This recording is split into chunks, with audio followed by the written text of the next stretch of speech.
ఇసుక రీచ్ల దోపిడీపై విచారణ చేపట్టాలని ఆముదాలవలస ఎమ్మెల్యే కోన రవికుమార్ ప్రభుత్వానికి విజ్ఞప్తి చేశారు.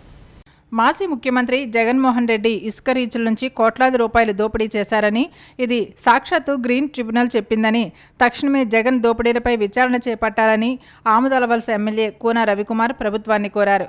జగన్మోహన్ రెడ్డి సెబ్ అనే కొత్త వ్యవస్థను పెట్టి ఎర్రచందనం, మైన్స్, వైన్స్, ఇసుక దోపిడీ చేశారని విమర్శించారు.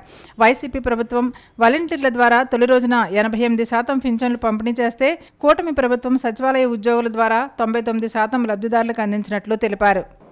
ఇది కోన రవికుమార్ ఆరోపించడం లేదు, లేదా తెలుగుదేశం పార్టీ ఆరోపణ చేయడం లేదు.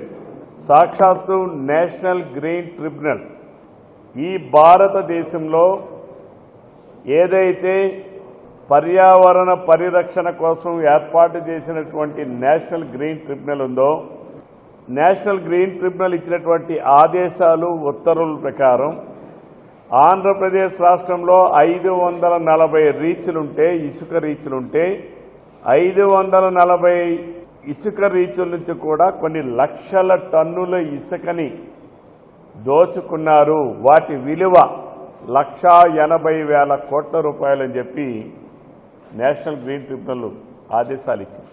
అసలు ఎటువంటి అనుమతులు లేకుండా గడచిన 5 సంవత్సరాల్లో జిల్లాలో పనిచేసినటువంటి కలెక్టర్లు, జాయింట్ కలెక్టర్లు, ఇతర మైన్స్ డిపార్ట్మెంట్ అధికారులు సెబ్ అని చెప్పి కొత్తగా ఒక వ్యవస్థని పెడుతున్నాం.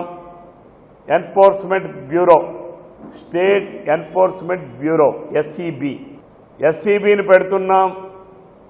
ఎస్ఈబి ద్వారా ఈ రాష్ట్రంలో ఇసుకని నియంత్రిస్తాం, దోపిడీ లేకుండా చేస్తాం, గంజాయిని లేకుండా చేస్తాం, గంజాయి రవాణా లేకుండా చేస్తాం.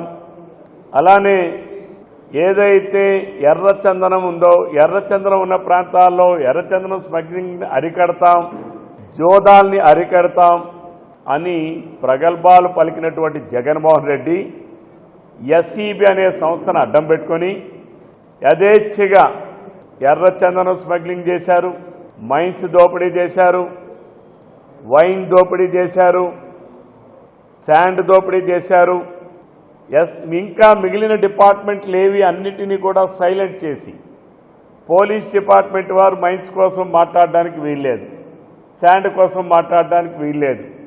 మైన్స్ డిపార్ట్మెంట్ అంటే పేరెంట్ డిపార్ట్మెంట్, సమాధానం చెప్పాల్సినటువంటి డిపార్ట్మెంట్, బాధ్యత కలిగినటువంటి డిపార్ట్మెంట్ ఏదైతే మైన్స్ డిపార్ట్మెంట్ ఉందో, మైన్స్ డిపార్ట్మెంట్ వాళ్ళు కూడా శాండ్ రీచ్లకు వెళ్ళకూడదు, తనిఖీలు చేపట్టకూడదు, ఎటువంటి అక్రమ లారీల్ని నిలుపుదల చేయకూడదు, ఎటువంటి ఫైన్లు వేసే అధికారం మీకు లేదని చెప్పి ఆ వ్యవస్థను నిర్వీర్యం చేశారు.